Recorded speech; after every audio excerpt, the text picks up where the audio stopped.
لیاقت آباد ٹاؤن میں تقسیم اسناد حسن کارکردگی اور ریٹائرڈ ملازمین کے واجبات کی ادائیگی کی تقریب۔ امیر جماعت اسلامی حافظ نعیم الرحمان نے افسران کو بہترین خدمات پر شیئرز دی۔ حافظ نعیم الرحمان نے ریٹائرڈ ملازمین کو واجبات کی ادائیگی کے مد میں 72 لاکھ روپے کے چیک تقسیم کیے۔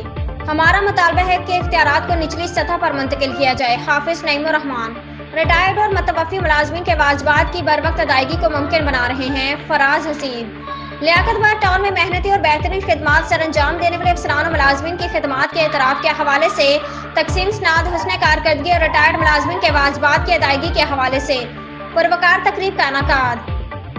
تقریب کے مہمان خصوصی امیر جماعت اسلامی کراچی حافظ نعیم الرحمان تھے۔ اس موقع پر chairman Liaquatabad town Faraz Hussain, vice chairman Ishaq Taimuri, coordinator Zaheer Ahmed Ansari, coordinator Anwar Jamal, منتخب بلدیات نمائندے director sanitation Nasir Khan, director information Faheem Mustafa, director B&R Shafqat, director education Farid Raza, account officer Parvez, director electrical Muhammad Asghar, PS Nazir Masood, PS Nasir و دیگر بلدیاتی افسران بھی موجود تھے۔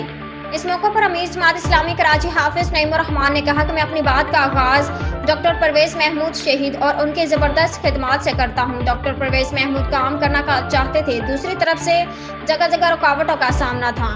انہوں نے جوان بڑھتی حوصلہ ہمت اور عزت کے ساتھ سر اٹھا کر 4 سال گزارے۔